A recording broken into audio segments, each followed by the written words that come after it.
मेरा नाम राघव मुखर्जी है और मेरी जिंदगी एक ऐसी दर्दनाक कहानी बन गई है जिसे याद करते ही आज भी मेरी रूह कांप उठती है। कभी मेरी जिंदगी बहुत सुकून भरी हुआ करती थी। मेरी शादी कविता से हुई थी, जो एक बेहद सीधी सादी और नेक दिल लड़की थी। वह अपने परिवार से बहुत प्यार करती थी और हर रिश्ते को पूरी ईमानदारी से निभाती थी। हमारी शादी किसी फिल्मी कहानी से कम नहीं थी। हम दोनों एक दूसरे को समझते थे, एक दूसरे की इज्जत करते थे और एक दूसरे के बिना अपनी जिंदगी अधूरी मानते थे। शादी के बाद हमारी जिंदगी बहुत खुशहाल चल रही थी, लेकिन धीरे धीरे एक अजीब सी बात मेरी नजर में आने लगी। जब भी मेरी साली कोमल हमारे घर आती थी, कविता की तबीयत अचानक बिगड़ जाती थी।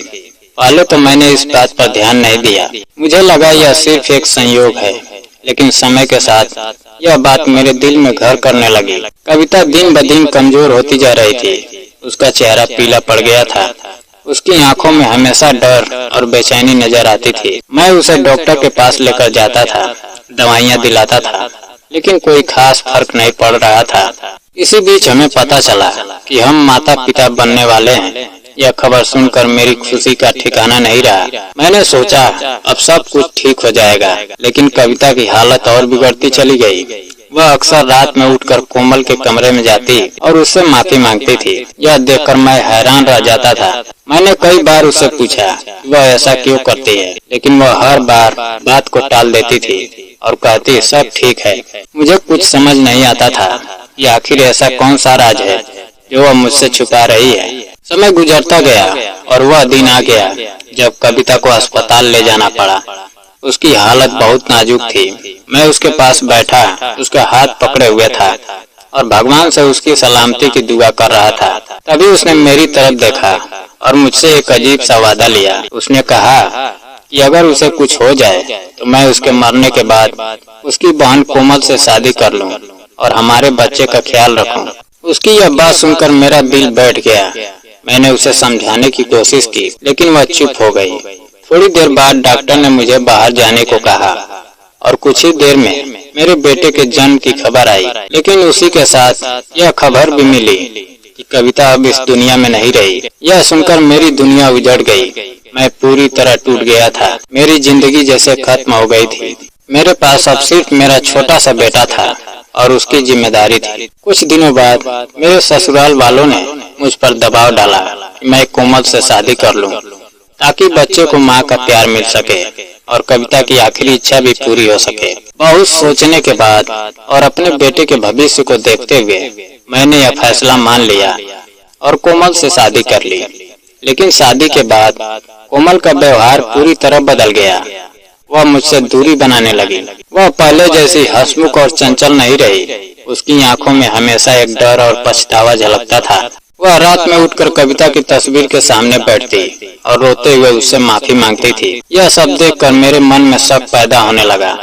एक दिन मैंने घर की नौकरानी ज्योति से कहा कि वह कोमल पर नजर रखे और अगर कुछ अजीब लगे तो मुझे बताए। उसी दिन उसने मुझे फोन किया और घबराई हुई आवाज में घर आने को कहा। जब मैं घर पहुंचा तो देखा कि कोमल ने अपने कमरे में खुद को बंद कर लिया है और अंदर से जलने की बदबू आ रही है। मैंने दरवाजा तोड़ा तो देखा कि वह आग जलाकर कुछ कागज जला रही थी और खुद को खत्म करने की कोशिश कर रही थी। मैंने और मेरे दोस्त तरुण ने उसे बचाया और फिर मैंने उससे सख्ती से सच पूछने का फैसला किया। वह फूट फूट कर रोने लगी और जो सच उसने बताया उसने मेरे पैरों तले जमीन खींच ली। उसने कबूल किया कि वह मुझसे प्यार करती थी और वह नहीं चाहती थी कि मेरी शादी कविता से हो। वह अंदर ही अंदर जलती रही और उसने एक खतरनाक साजिश रच डाली। उसने अपने मेडिकल ज्ञान का इस्तेमाल करते हुए कविता को गलत दवाइयां देना शुरू कर दिया, जिससे उसकी हालत धीरे धीरे बिगड़ती चली गई। उसने डॉक्टरों से मिलकर नकली रिपोर्ट बनवाई ताकि मुझे कभी शक ना हो। कविता को धीरे धीरे इस बात का एहसास होने लगा था, लेकिन कोमल ने उसे भावनात्मक रूप से इतना कमजोर कर दिया कि वह खुद को ही दोष देने लगी और हर रात उससे माफी मांगती रही। कोमल का इरादा सिर्फ इतना था कि कविता बीमार हो जाए और मैं उससे दूर होकर कोमल को अपना लूं।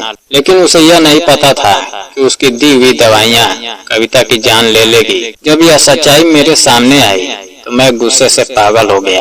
मैंने कोमल को तुरंत घर से निकाल दिया और उससे सारे रिश्ते खत्म कर दिए। मेरे लिए वह एक कातिल थी जिसने मेरी जिंदगी बर्बाद कर दी थी। उसने मेरी पत्नी को मुझसे छीन लिया था और मेरे बेटे से उसकी माँ छीन ली थी। वह मेरे सामने गिड़गिड़ाती रही, माफी मांगती रही, लेकिन मेरे दिल में उसके लिए कोई जगह नहीं बची थी। वह अपने मायके चली गई जहाँ उसके माता पिता ने भी उसे ठुकरा दिया। आज वह अपनी गलतियों की सजा अकेले भुगत रही है और मैं अपने बेटे के साथ एक नई जिंदगी शुरू करने की कोशिश कर रहा हूँ। लेकिन सच्चाई यह है कि मैं आज भी कविता को नहीं भूल पाया हूँ। उसकी यादें हर पल मेरे साथ रहती है और मैं हर दिन यही सोचता हूँ कि काश मैंने समय रहते उस सच को पहचान लिया होता तो शायद आज मेरी जिंदगी कुछ और होती और मेरा घर आज भी हंसी खुशियों से भरा होता। समय के साथ मैंने खुद को संभालना शुरू किया।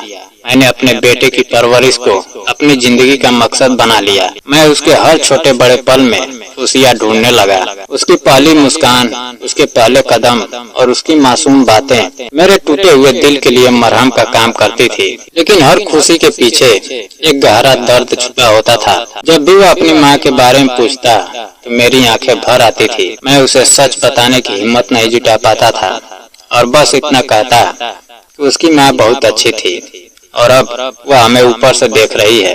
रात के सन्नाटे में जब सब कुछ शांत होता तो कविता की यादें मुझे घेर लेती थी। उसका हंसता हुआ चेहरा, उसकी मीठी आवाज और उसका मेरे लिए प्यार, सब कुछ मेरी आंखों के सामने घूम जाता था। मैं अक्सर उसकी तस्वीर के सामने बैठकर उससे बातें करता और मन ही मन माफी मांगता कि मैं उसे बचा नहीं सका। धीरे धीरे मुझे यह एहसास हुआ कि जिंदगी किसी के जाने से रुकती नहीं है, हमें आगे बढ़ना ही पड़ता है। अपने लिए नहीं तो अपने अपनों के लिए। मैंने अपने बेटे के लिए जीना सीख लिया। मैंने ठान लिया कि मैं उसे एक अच्छा इंसान बनाऊंगा और उसे कभी नफरत और लालच के अंधेरे में नहीं जाने दूंगा, क्योंकि मैंने अपनी आंखों से देखा था कि एक इंसान की गलत सोच और स्वार्थ इस तरह पूरे परिवार को तबाह कर सकता है। आज भी जब मैं पीछे मुड़कर देखता हूँ तो दिल में एक टीस उठती है, लेकिन साथ ही यह भी महसूस होता है यह दर्द ही मुझे मजबूत बना गया है और अब मैं अपने बेटे के साथ एक नई शुरुआत कर चुका हूँ, जहाँ दर्द की यादें तो हैं लेकिन उम्मीद की रोशनी भी है और शायद यही जिंदगी की सबसे बड़ी सच्चाई है। ये अंधेरे के बाद ही उजाला आता है। दोस्तों, अगर कहानी पसंद आई हो तो वीडियो को लाइक और चैनल को सब्सक्राइब करना ना भूलें। जय हिंद।